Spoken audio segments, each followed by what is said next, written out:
Olá, pessoal, sejam muito bem-vindos à disciplina Governança Corporativa. Bom, essa é uma aula introdutória, vou explicar para vocês rapidamente como que vai ser o procedimento de avaliação, os tópicos que nós vamos trabalhar na disciplina e depois a gente vai fazer essa parte de importância do tema governança corporativa, aplicação, estrutura, para a gente conseguir avançar e, sobretudo, contextualizar vocês referente a esse tema. Pois bem, então o planejamento da disciplina, ele vai iniciar com a apresentação, com a introdução, sobretudo dos principais conceitos de governança, vai ter também as atividades avaliativas que a gente vai discutir, eu vou explicar como que será a dinâmica para vocês. Vamos tratar dessa proposta de alguns conceitos, até mesmo um pouco contraditórios, do que vem a ser governança, o que é governabilidade. Muita gente vislumbra isso como algo idêntico e semelhante, na verdade não é. A gente vai explicar também para vocês diferenças entre esses conceitos e termos. Vamos falar também das características da governança. A gente tem governança no setor público, a gente tem governança no setor privado, temos governança, inclusive mensurações de níveis de governança por parte das organizações. Já existe uma movimentação de governança corporativa em organizações diversas, então nós vamos tratar aí de governança em estruturas organizacionais não convencionais, então a gente vai fazer uma abordagem dessa natureza também. A governança pública, que já está bastante avançado, consolidado, nós temos vários exemplos que podemos citar aí da governança pública, nós temos aí os órgãos de controle, tanto o Tribunal de Contas da União, TCU, como outros órgãos, CGU também é um órgão de controle que abordam muito a questão de governança, sobretudo a governança pública. Então, a gente vai fazer também algumas abordagens e explicar como que isso está em andamento hoje, quais são as perspectivas. Então, a gente vai tratar com bastante cuidado e detalhes sobre esse aspecto. Trabalhar a governança corporativa de fato, né, termo mais disseminado aí, mais tratado da governança em empresas privadas. Então, é importante destacar que quando a gente fala governança pública, governança de uma forma geral, é muito amplo. Governança corporativa, a gente sempre vincula mais ao aspecto e à realidade privada, de empresas privadas. Vamos também fazer a abordagem, conforme eu destaquei para vocês, em organizações diversas, e aqui eu cito a governança em cooperativas, por exemplo, dentro aí das chamadas organizações diversas. A gente vai citar alguns, o que vai ser os elementos de governança, quais são os aspectos que são considerados quando se constrói uma estrutura de governança, quais implicações isso tem para a empresa, isso prejudica, isso burocratiza, ou isso dá mais segurança, perenidade e profissionalismo à organização. Então, a gente vai fazer alguns contrapontos também. A gente sabe que tem a metodologia, tem a ferramenta, tem a técnica, mas também tem os aspectos que a gente deve avaliar com aquele olhar um pouco mais crítico, porém, a gente não deve, de certa forma, limitar apenas achar que gera facilidades uma estrutura de governança. Tem também os seus percalços, tem as suas dificuldades, mas no somatório total a gente sabe que a governança ela vem muito a agregar valor na estrutura de decisão e, sobretudo, na estrutura de gestão organizacional. Vamos tratar de indicadores. Quando se fala de governança, a gente precisa destacar resultado, o que precisa atingir, quais são as metas, quais são os indicadores, quais são os objetivos a serem atingidos. Então, o gestor hoje é uma figura muito importante na organização, sobretudo o gestor profissional, é o qual vocês estão sendo formados para entender que o gestor ele não pode tudo, ele tem limitações, e quando ele entra numa empresa onde tem uma estrutura de governança consolidada, esse gestor ele fica muito, digamos assim, limitado em termos de atuação e decisão, porém, ele fica muito mais seguro nas tomadas de decisões que ele toma dentro da empresa, porque ele tem respaldo, ele tem indicadores e ele tem o referendo, às vezes, de um conselho, às vezes de um comitê, de uma câmara, e isso gera muito mais profissionalismo, segurança, o aspecto democrático das decisões organizacionais. Então, os benefícios são muito maiores do que necessariamente o trabalho. Então, aquele gestor que fazia tudo que dava na telha, na cabeça, e ninguém o questionava, a gente sabe que, na realidade organizacional, nas empresas mais modernas, nas empresas melhor organizadas, isso já não se aplica, isso já não funciona. Por quê? São empresas que adotaram um jeito moderno de gestão, com participação ativa dos atores envolvidos. E aí, quando eu destaco atores envolvidos, eu estou falando aqui, pode ser fornecedor, pode ser colaborador, pode ser sociedade civil, sócios, acionistas e outros atores que têm interesse naquela atividade que é desenvolvida pela empresa. E vamos tratar dos níveis de governança em empresas listadas em bolsa. Então, nós temos aqui, no caso da realidade do Brasil, nós temos a B3.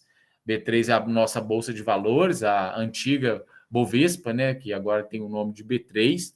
Então, nós temos aí alguns níveis de governanças a serem tratados, a gente vai destacar, nós temos novo mercado, nível 1, nível 2, então a gente vai fazer algumas abordagens e explicar para vocês como que é importante ter essas estruturas de governança e como também é fundamental que as organizações elas avancem cada vez mais nessa profissionalização e na consolidação dessas estruturas para que elas consigam, inclusive, agregar valor ao seu valor de mercado, porque isso dá muita segurança para o acionista, porque existe uma política organizacional, existe uma estrutura de governança, então é muito transparente, é muito claro para aquele investidor. Imagine numa circunstância, o investidor estrangeiro, às vezes ele não conhece nem o produto e nem a sede da empresa, mas ele se interessa por investir nela. Ele tem lá uma estrutura de governança, um portal com essa estrutura disseminada, com os resultados transparentes, com todo o aspecto de decisão muito bem estabelecido, as regras muito bem determinadas. Isso gera uma segurança para ele falar, olha, eu acredito nessa empresa, eu tenho um plano da empresa, eu tenho gestores da empresa, como que eles atuam, a forma de governança dela. Então, é uma organização que vale a pena investir porque ela é sólida, ela apresenta resultados sólidos, ela tem uma estrutura de decisão muito sólida e qualquer imprevisto que aconteça, seja na nomeação de um presidente, de um diretor ou algum percalço até mesmo de mercado, essa organização ela é madura o suficiente para encontrar meios e saídas sem prejudicar suas atividades e, obviamente, desvalorizar aquele investimento que o investidor faz naquela organização. Então, tem esses níveis de governança que a B3 ela adota, então as empresas têm que seguir e atender alguns critérios conforme é estabelecido e no momento oportuno eu explico para vocês no decorrer da disciplina. Vamos tratar sobre os desafios e tendências da governança. Então, são muitos os desafios. Nós temos aí órgãos de controles, inclusive internacionais, que pontuam muito o aspecto de governança. Só para vocês terem uma ideia, o Brasil hoje ele é um candidato a entrar no grupo da OCDE. Então, a OCDE ela exige alguns parâmetros e um ponto muito crítico que eles são muito incisivos são as estruturas de governança das instituições públicas, como que é feito a apresentação de resultados, como que é o aspecto de transparência, como que a compliance está sendo desenvolvida nessas organizações. Então, se preencher esses requisitos, aí você vai conquistando aí alguns aspectos para adentrar ao seleto grupo aí da OCDE. Então, só para vocês terem uma ideia que quão importante que é esse assunto, esse tema de governança, e vocês, enquanto futuros gestores, vocês vão precisar se inteirar muito dessa questão para que a gente consiga melhorar as gestões das organizações, sobretudo profissionalizá-las e aí torná-las mais competitivas, mais, se caso for uma empresa, mais organizadas e transparentes, caso seja uma instituição pública ou uma empresa estatal, e assim por diante. E também a gente vai discutir sobre os stakeholders, que nada mais é do que os atores envolvidos naquela organização. Então, a gente tem diversos atores que têm interesse na atividade organizacional, então nós temos clientes, sociedade, fornecedores, acionistas, sócios, dentre vários outros aí, que a gente vai abordar como que eles vão ser representados dentro dessas estruturas colocadas aí da proposta de governança. Bom, e por último a gente tem os cases, né? A gente vai trabalhar de alguns cases. Eu vou disponibilizar para vocês cases aí de empresas que adotaram a governança, que implementaram a governança. Vou trabalhar muito fortemente em cima com vocês de artigos, né? Nós temos vários artigos aí de análise da estrutura de governança, o que isso trouxe de benefício, ou o que trouxe de percalço por parte de empresas ou de outras organizações que não sejam privadas. Então, a gente vai discutir alguns cases também no decorrer da disciplina. É uma disciplina dinâmica, a gente trabalha com essa proposta de governança sobre diversos aspectos e esferas, então eu tentei subdividir aí para que não fique muito confuso, para que vocês não acham que um modelo de governança é universal, aplicável em qualquer tipo de organização. A gente sabe que não é, tem as suas peculiaridades, as suas adaptações, as suas inovações que precisam ser entendidas e aprimoradas, e vocês, enquanto gestores, precisam conhecer dessa proposta para que, quando forem exercer a atividade de vocês, vocês consigam ter mais esse ferramental para implementar e, consequentemente, trazer mais profissionalismo na gestão organizacional. Bom, falando dos procedimentos de avaliação da disciplina, nós temos aí como proposta uma avaliação de 2,5 pontos. Então, essa avaliação ela ocorre ao final da disciplina, é avaliação abordando todo o conteúdo da disciplina. Então, essa avaliação a gente vai tratar bem no final, provavelmente no penúltimo dia de aula, a gente faz essa avaliação, valendo 2,5 pontos. Aqui nós temos as atividades, valendo 2,5 pontos também. E aqui eu queria um pouco de atenção para vocês quanto a essas atividades, porque essas atividades não vai ser uma atividade, nem 2 atividades, provavelmente vão ser mais de 3. Então, essas atividades elas vão ocorrer no decorrer do semestre. E a ressalva que eu faço é para que vocês fiquem muito atentos a essas atividades. Por quê? Às vezes os alunos, eles acabam, não, é uma atividade valendo meio ponto, é uma outra atividade valendo meio ponto, eu não vou fazer, é uma outra atividade valendo meio ponto. E no início da disciplina, a gente explora muitas atividades. Então, vão ser várias atividades que vocês vão fazer. Se vocês não fizeram, vamos supor, nenhuma das atividades, vocês já perdem 2,5 pontos aí no decorrer do semestre. Nós temos também,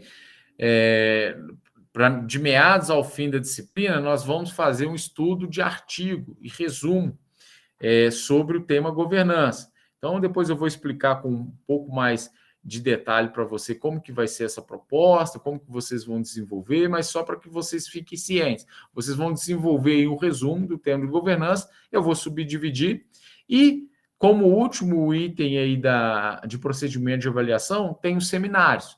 Esses seminários vocês vão apresentar. Então, tem avaliação, provavelmente ela vai ser no penúltimo dia de aula, os seminários vão anteceder a avaliação. Então, eu vou dividir vocês em grupos, vocês vão desenvolver um seminário, uma apresentação de um tema relacionado à governança em determinada empresa, e vocês vão fazer essa apresentação online para mim. Então, essa apresentação, obviamente, ela vai ser assíncrona. Então, conforme a aula de hoje, eu destaquei 19 horas, a gente inicia a aula. Então, as apresentações serão lá nas, digamos, as 3 semanas finais lá da disciplina. Olha, o grupo do Juliano, vai ter o grupo do Samuel, vai ter o grupo da Júlia, então um vai apresentar na semana no dia X, 7 horas, na sexta-feira, o outro vai apresentar na outra sexta e o outro na outra sexta. E aí é importante que todos participem. Quem foi meu aluno aí já sabe que os seminários eu gosto muito de interação e normalmente as considerações e os comentários dos seminários eu peço um grupo para fazer e esse grupo que faz os comentários ele é avaliado. Então, depois eu explico para vocês, no momento oportuno, como que é essa distribuição dos 3 pontos. Só já adianto que parte desses 3 pontos é o feedback que é dado do grupo para um outro grupo apresentar. Então, se o grupo do Juliano está apresentando, eu falo, ok, Juliano, muito boa apresentação. Grupo da Júlia, por favor, quais são as considerações, as ponderações que vocês têm em fazer referente à apresentação do grupo do Juliano? Então, o grupo da Júlia vai fazer as ponderações, observações, tentar tirar alguma dúvida caso tenha ficado. Então, eu avalio o grupo da Júlia se foram pertinentes, se foram cabíveis essas apresentações. Por que eu faço isso? É uma metodologia que eu adotei lá desde a época que eu dei aula no Pitágoras, aprendi inclusive com um colega de trabalho. Isso retém um pouco mais de atenção de vocês, alunos, com a apresentação do colega, porque vocês podem ser selecionados. Eu não adianto quem que vai fazer as perguntas. Na hora que o grupo termina, eu solicito outro grupo para fazer as considerações. E traz um pouco mais de dinamicidade e preparam vocês também para o mercado de trabalho.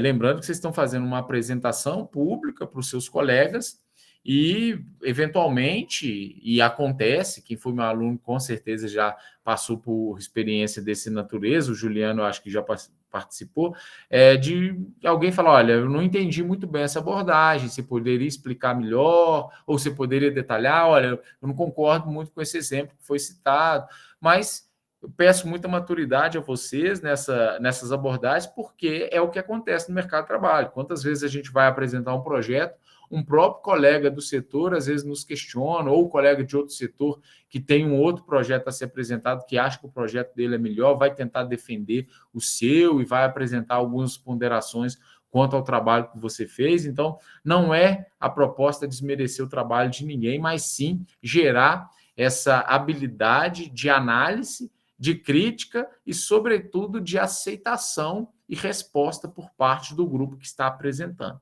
Então, só para antecipar para vocês essa dinâmica do seminário, que normalmente funciona e funciona muito bem. Eu prefiro, inclusive, presencial, porque o debate fica um pouco mais ativo, mas no online também vem funcionando e está sendo bastante interessante. Bom, quem não conseguir a média de 6 pontos, obviamente, aí vai ficar para o exame final. Então, quem ficar entre 3 e 5,9 vai para o exame final, que a fórmula de cálculo é a prova do exame final com peso 2, mais a nota do semestre, dividido aí por 3. Então, fiquem muito atentos com as atividades e com o artigo, porque só aqui são 4,5 pontos. E, infelizmente, já aconteceu casos de aluno que não entrega nenhuma atividade, é solicitado lá o resumo de artigo, ele também não entrega, e ele depois questiona que não conseguiu os 6 pontos, que eu distribuí menos pontos. Eu falei, não, eu distribuí exatamente os 10 pontos. Ah, mas eu fiquei com 2,8 no seminário e fechei a prova e não consegui aprovação. Eu falei, mas você ficou pendente com as atividades ao longo do semestre. Você só focou nas 2 atividades finais, que foi a avaliação e o seminário. E eu distribuí as demais, a pontuação no decorrer do semestre, sobretudo de atividades e do resumo do artigo. Então, fiquem bastante atentos para a gente não ter nenhum tipo de problema dessa ordem, porque se vocês avançarem na disciplina sem entregar as atividades, provavelmente vocês terão alguns problemas aí, porque a gente não tem aí pontos suficientes só para o seminário e para a avaliação. Então, a disciplina ela é um processo, ela inicia com o conteúdo, com atividades mais simplistas, depois a gente vai com atividades um pouco mais aprofundadas, depois vai ter o artigo, a prova que é de todo o conteúdo e o seminário. Então, fiquem bem atentos. Essas atividades, normalmente, elas são simples, que eu distribuo, com consulta, eu dou o prazo de uma semana, conforme passado para vocês. a atividade 1, então fique bem atentos para que vocês não percam esses prazos e que façam essas entregas para que não fique prejudicado. Normalmente vai valer meio ponto, no máximo 1, essas atividades, então vocês têm aí o prazo, a possibilidade de fazer e não ter tanto problema assim, depois na hora que, não fui muito bem na prova, mas eu consegui garantir 2,5 pontos lá em atividades, vocês ficam mais tranquilos aí para conseguir a aprovação sem necessitar de ir para o exame final. Bom, queria iniciar, na verdade, né? Tem outra reflexão, mas eu já queria iniciar uma reflexão antes da gente passar a tratar especificamente sobre governança. Essa reflexão é do Peter Senge. Ele destaca que o futuro das organizações e nações dependerá cada vez mais de sua capacidade de aprender coletivamente. Pessoal, observe que eu destaquei lá no início. A forma de decisão centralizada, apenas o presidente, o diretor, o gerente, o gestor que toma decisão, muito na habilidade, no conhecimento dele. Esse cenário ele está ficando cada vez mais difícil de encontrar, porque as tomadas de decisões elas estão muito coletivas em diversas estruturas organizacionais.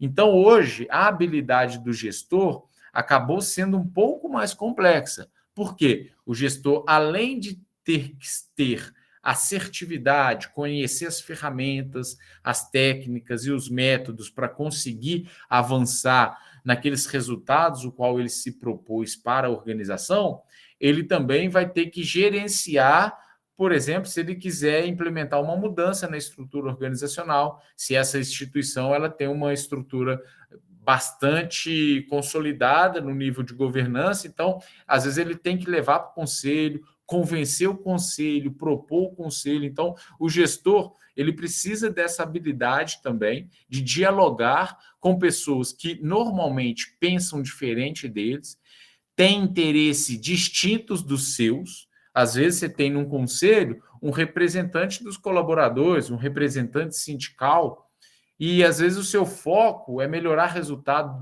lucrativo da empresa, melhorar os indicadores, crescer essa empresa, expandir no mercado, e às vezes um conselheiro que representa os colaboradores fala, não, eu voto contra essa proposta, eu não quero uma reestruturação, está na hora de valorizar mais os colaboradores, tem que ter política de cargos e salários, tem que ter mais benefícios. Ou seja, um conselheiro ele pode ter uma proposta totalmente diferente do gestor e, às vezes, numa assembleia, numa reunião de conselho administrativo, o conselheiro ele consegue persuadir os demais para votar favorável à sua ideia.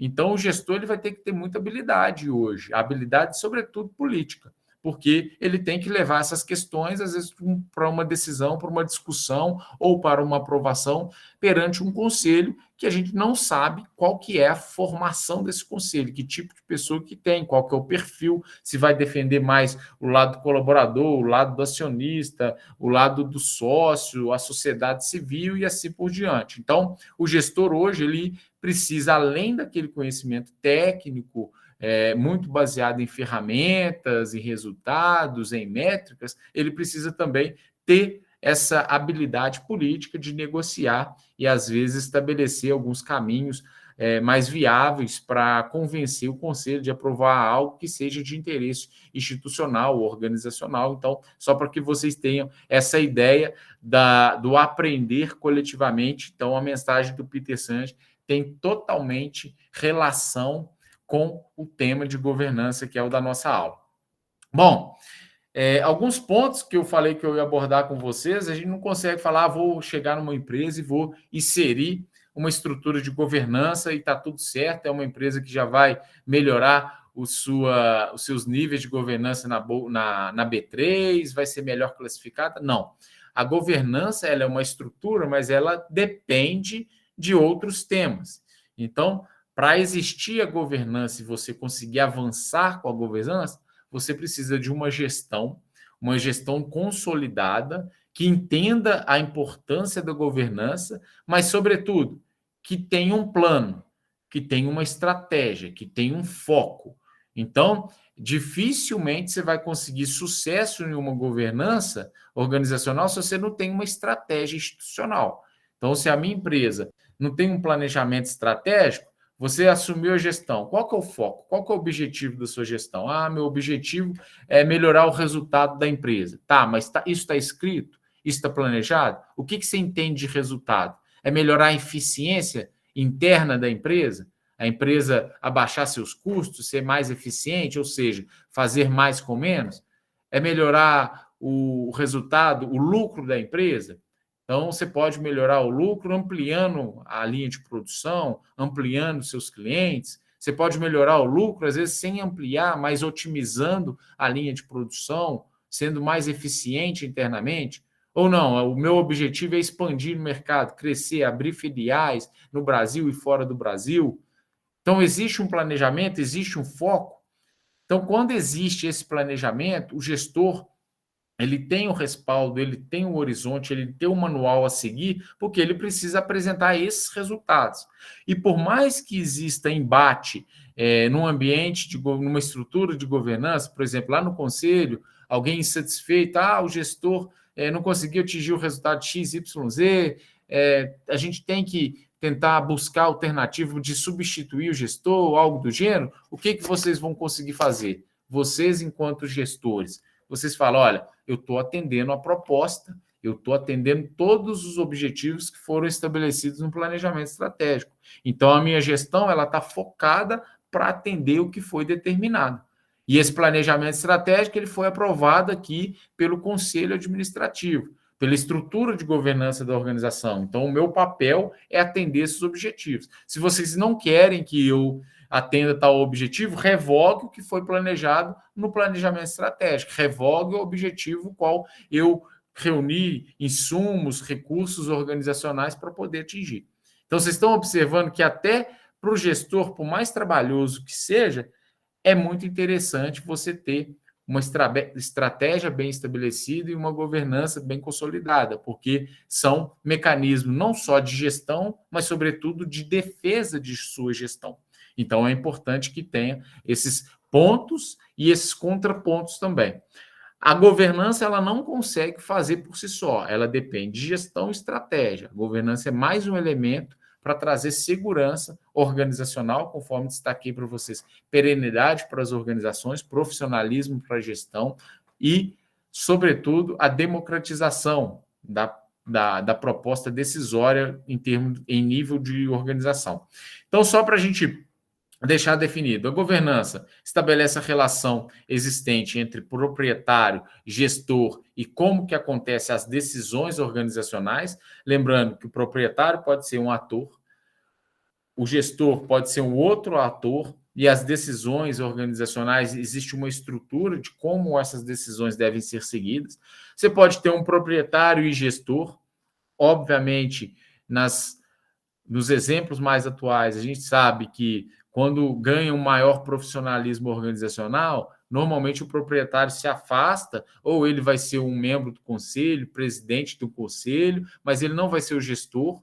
Às vezes ele está no conselho, mas não está gerenciando o dia a dia daquela organização, contrata-se um gestor profissional, e isso já aconteceu em várias organizações que eram familiares e hoje já tem uma estrutura de governança consolidada, abriram capital. A exemplo, Magazine Luiza, por exemplo, hoje os filhos lá da Luiza Helena, eles são CEOs ou estão representados no conselho, mas eles não estão, às vezes, nesse processo de gestão direta da organização, são gestores profissionais, mas eles participam na construção de estratégia, participam na tomada de decisão da estrutura de governança, porque a empresa expandiu muito, então eles não conseguem gerenciar todo o patrimônio, toda a movimentação, todas as atividades organizacionais, então terceirizam para gestores profissionais, mas ficam sendo representados ali num grupo, sobretudo no conselho,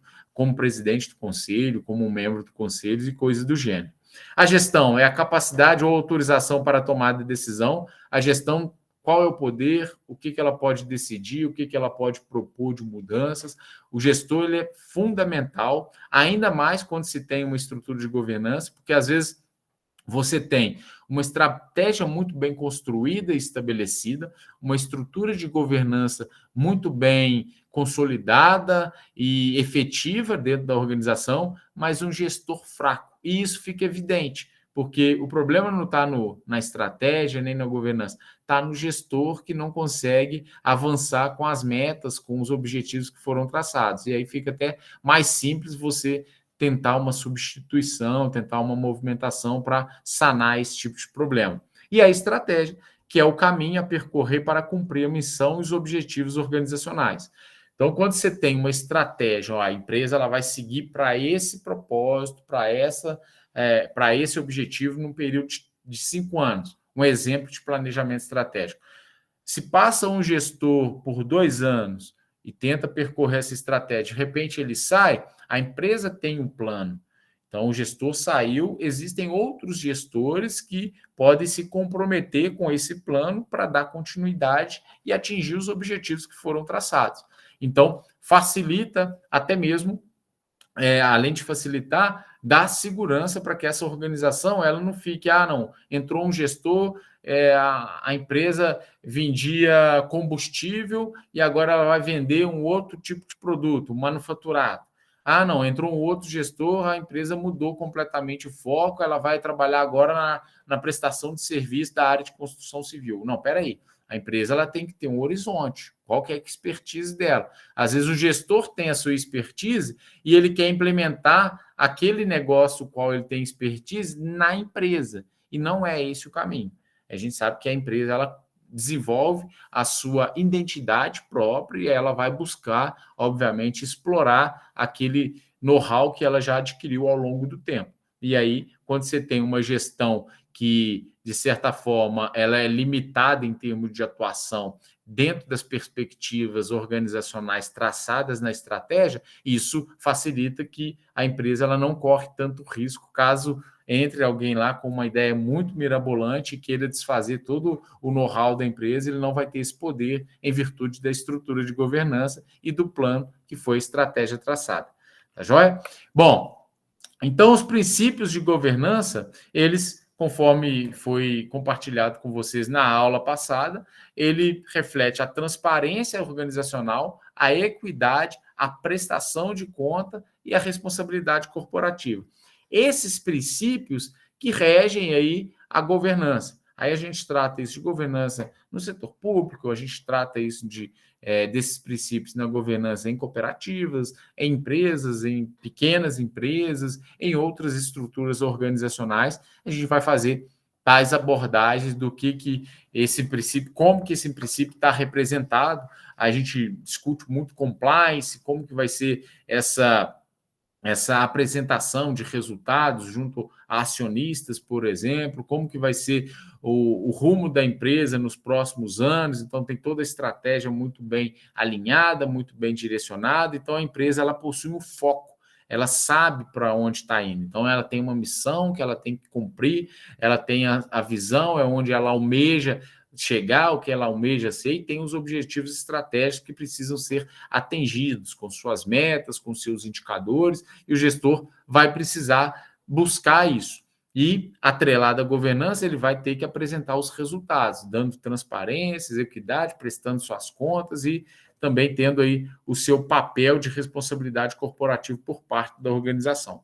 Bom, dentro da proposta de estruturação de governança, vocês lembram lá na reflexão que foi feita para vocês no início da aula? Estamos falando de decisões coletivas, de coletividade. Então, os comitês, esses comitês, essas estruturas de decisões, elas são muito amplas e diversificadas. Então, tem empresas que têm vários comitês de decisões, tem outras organizações que têm um conselho administrativo, outras que têm um conselho fiscal, algumas que têm câmaras para debater exatamente o que está sendo discutido, o que está sendo estabelecido. Então, são autonomias, uma autonomia que a instituição possui para entender, olha, no nosso formato vale a pena ter aqui 3 comitês e um conselho. Ah, não, o formato aqui é mais enxuto, vamos ter apenas o conselho, mas esse conselho ele é consultivo e deliberativo, ele delibera também o que vai se fazer. Às vezes algumas instituições são mais câmaras consultivas, e isso é muito variável. O gestor quem for o gestor que vai propor a criação dessa estrutura de governança, ele vai avaliar e discutir com as partes interessadas, os atores envolvidos, quais são os caminhos mais viáveis aí para você também criar uma estrutura que seja efetiva. Não basta ter uma estrutura no papel que na prática ela não é efetiva, então isso só vai trazer mais morosidade e ineficiência. A estrutura de governança ela precisa ser de fato efetiva. E nós temos aí alguns modelos, né, de estrutura, conforme trouxe para vocês. Tem o conselho de administração, nós temos estruturas de auditoria, tem os momentos de assembleia geral para tomar algumas decisões, temos comitê de auditoria e gestão de risco, comitê de governança, comitê de talentos humanos, tem o gestor, que aqui está representado pelo diretor-presidente, auditoria externa, tem empresas que o gestor ele é o presidente do conselho, tem empresas que o gestor ele não faz parte do conselho, ele não vota, mas ele apresenta ideias, ele propõe. Então, existem essas diferenças entre composições que são bastante variadas por parte de estruturas organizacionais. E é óbvio que isso aí vai sendo avaliado, vai sendo mensurado. Às vezes tem conselho que funciona muito bem, um comitê que não funciona, câmara que funciona bem, mas um conselho não funciona. Então, tem que avaliar o que é mais viável, dependendo do tipo de empresa, o tamanho da organização, a atividade que ela desenvolve. Então, só para que vocês tenham uma noção do que o gestor moderno ele tem que se atentar. Olha, eu sou gestor, mas não é só para ficar direcionando a equipe de marketing para uma ação, a equipe de finanças para uma outra ação, a equipe de produção para uma outra ação. Eu também tenho que ter a habilidade de pegar as ações que eu direciono para cada equipe no dia a dia e levar para a assembleia, levar para o conselho, para a gente apresentar os resultados, dar transparência e, se necessário for, propor uma mudança de rota, uma mudança de rumo, uma reavaliação, para que a decisão coletiva seja tomada e eu tenha aí maior liberdade, ou não, o conselho não aprove o que foi solicitado, o que foi sugerido, aí eu tenho mais segurança de fazer aquilo, por mais que eu perceba que não é o caminho, mas o conselho às vezes tem autonomia para tomar decisões dessa natureza. Bom, de uma forma bem geral, destaquei para vocês essa estrutura. Queria deixar aqui uma reflexão do Chiavenato para vocês. Ele diz o seguinte, que muito embora as organizações não sejam criadas apenas para ter pessoas, não existem organizações sem a presença delas. Então, as decisões um pouco mais coletivas e democráticas é uma tendência, é um viés e está sendo, inclusive, uma exigência quando se trata de órgãos públicos, instituições públicas, organizações estatais, dentre outras. Então, só convergindo aí do que o Chiavenato está levantando, juntamente com a reflexão inicial. Então, é isso. Agradeço a participação de vocês.